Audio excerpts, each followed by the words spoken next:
What is your weird classmate story? Story 1. This is actually less annoying weird and more I am in awe, but also confused, kind of weird. In grade 4, there was this boy in my class. He was cool, he was obsessed with tanks, and loved to draw them from memory during class.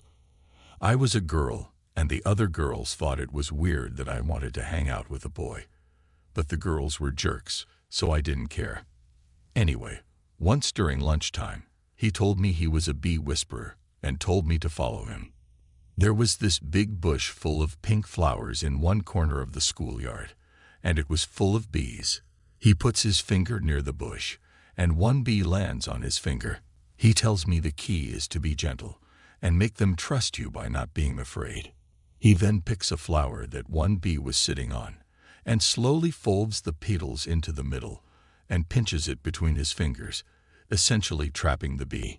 He then puts the flower with the bee in his pocket, and we continue building stuff out of sticks. Then recess is over, and in the middle of class, he taps me on the elbow, opens his pocket, and lets the bee crawl out. I just watch as he lets the bee crawl over and between his fingers until one girl nearby shrieks, "James has a bee." The teacher looks up and, in a bit of a panic, demands he let the bee go outside.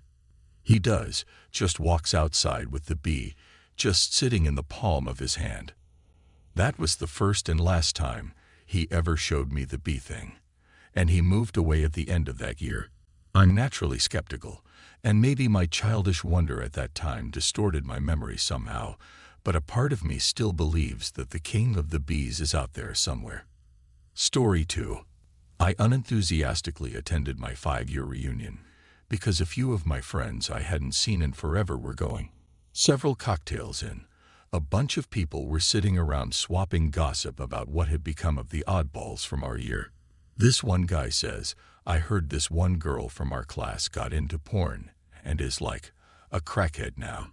My interest was piqued, since hardly anyone from our small town ever did anything with their lives other than get married and have babies, so I asked for details. He told me that this girl had somehow gotten into fetish porn bondage and stuff, and he knew it was true because someone sent him a link to a site once. I asked him if he could find it, and after some drunken phone searching he found the email and clicked the link. Okay, well, I was close. It's just a picture, not a link to the actual porn. But that's what he told me. I took the phone, enlarged the picture. A girl with an eyes wide shut style eye mask on, smoking a cigarette, wearing a leather corset and fishnet stockings, one stiletto heel placed in the back, on a kneeling slave. I sighed and gave him his phone back. "Josh, are you sure she's a crack or porn star? And not just like modeling in an essentially PG-13 fetish photo shoot?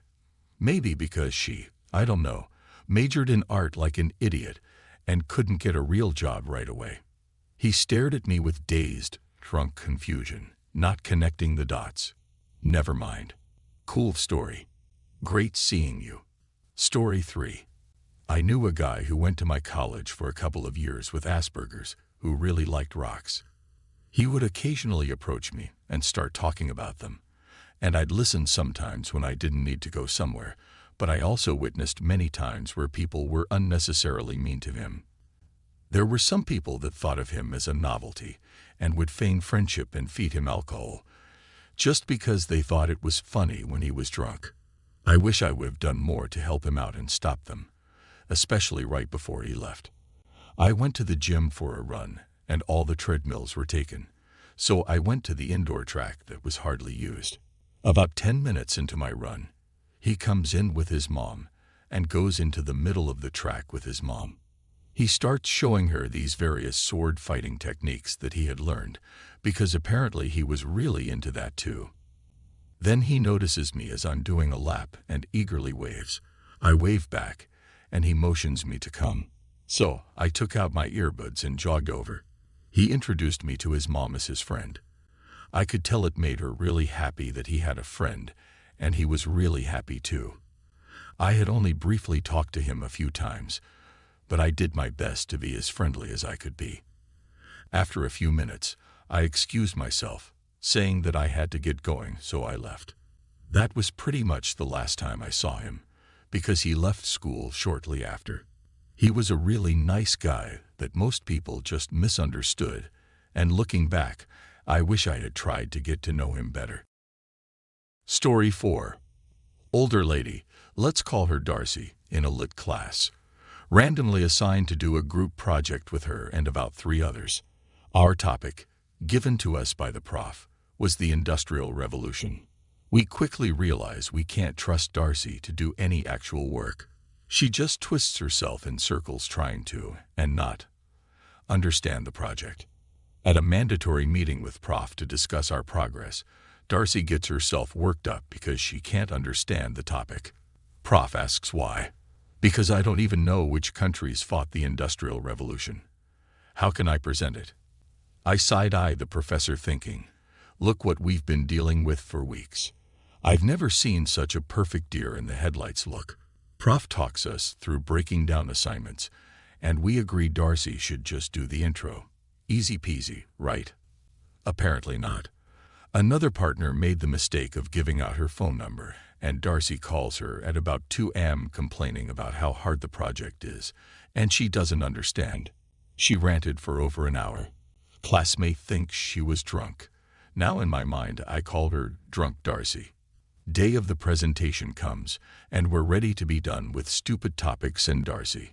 Her intro is about 5 minutes worth of information about how only Europe had the Industrial Revolution, because only white people were smart enough to invent it. We were mortified, and we still had to get up and present our info. That presentation was the lowest grade I got in the class, but the prof stopped doing group presentations after that. For as long as Darcy was on campus, if she saw anyone in the group, she'd corral them and complain about the group presentation topic. I learned to stare at the ground if I saw her walking around so we wouldn't have to talk.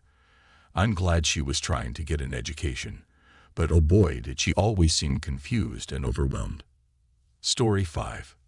There was a goth kid I knew. Consider him a friend of a friend. At that sort of distance, he was a fun person because he did all sorts of weird shit. But I kept that distance because getting any closer to him as a friend would have just been bad.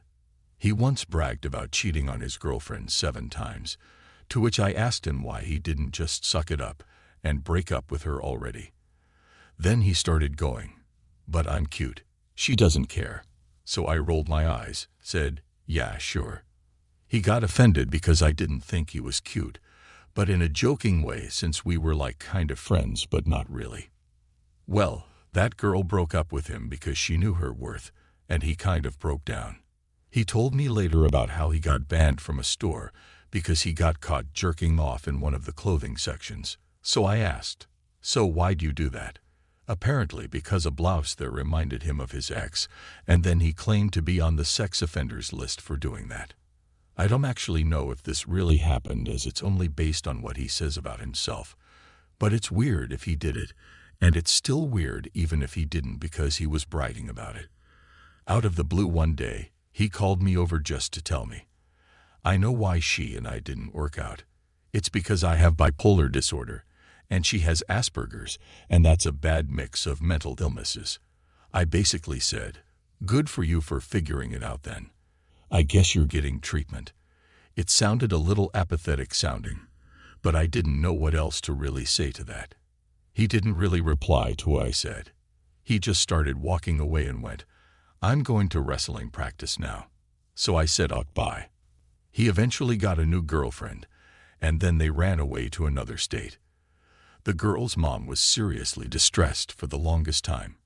They both came back and are living with his mom until she, the girlfriend, can finish high school so she at least won't be a dropout, because that was a real risk for a while. Story 6.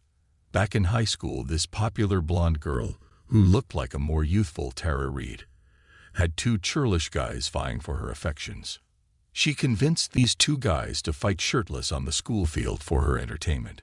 In front of the blonde girl and a small crowd, these 2 knuckleheads took their shirts off and had a surprisingly brutal fist fight. One of them ended up so badly beaten, He went to hospital with a fractured eye socket, swollen lip, and bloodied nose. Both guys were suspended for a month. The blonde skipped away into the sunset, and as far as I'm aware, never gave either of them so much as a kiss on the cheek for their troubles. Story 7. I used to go to school with this really big, strong, ugly-looking kid, we will call him Albert, who would just go into rage mode in the middle of class for no particular reason, and also was just a general weirdo even for my standards. His problems included choking the kid out in middle school for calling him fat, bringing weird bagged food that stunk up the entire cafeteria, screaming at a girl in high school who didn't say a word to him, accusing her of saying he smelled, and telling the entire class what a whore she was while throwing and punching things, wearing a dog collar and exclaiming he was a furry to the entire school on multiple occasions. No, seriously. Explaining what BDSM is in graphic detail, and asking me many times uncomfortable questions about what I preferred sexually, and if I ever wanted him to tie me up. I politely declined. Albert was bi and loved announcing it to everyone he met. All in all, I always tried to stay on Albert's good side, in case he had any plans to kill anyone in the future, but I lost track of Albert after he was expelled because of one of his outbursts, but I will say I can't forget him. Story 8. There was this kid, we will call him John. I had my first 2 classes with John, one being an early morning class at 6, and the next being the regular high school schedule, and it started at 7:30. Every day before the early morning class, probably 2 to 3 times a week realistically, he would drop acid and trip hardcore for the next few hours. Anyways, the second class I had with John was drawing. John was honestly a great artist in an intro drawing class. One day we were supposed to be drawing a bear that was up on the projector, using the method where it is split up into quadrants to help you draw it proportionately. John decided he didn't want to draw said bear, and instead drew a very realistic picture of Pope Benedict XVI. Deadass.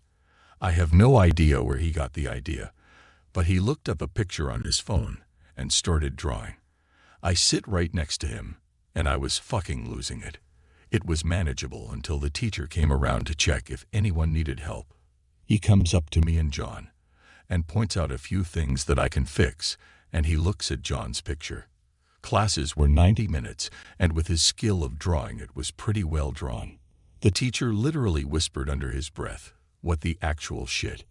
He asked John why he was drawing this guy, and he looked right back at the teacher and said, "There is still hope for you in God's eyes," and took his shirt off and stood on his chair. The teacher took him out into the hall, and I didn't see him for a solid 2 terms at school or anywhere really. Every time I tell this story, it's hard for me to even believe, and I was there for it. But this kid was a fucking legend. Story 9.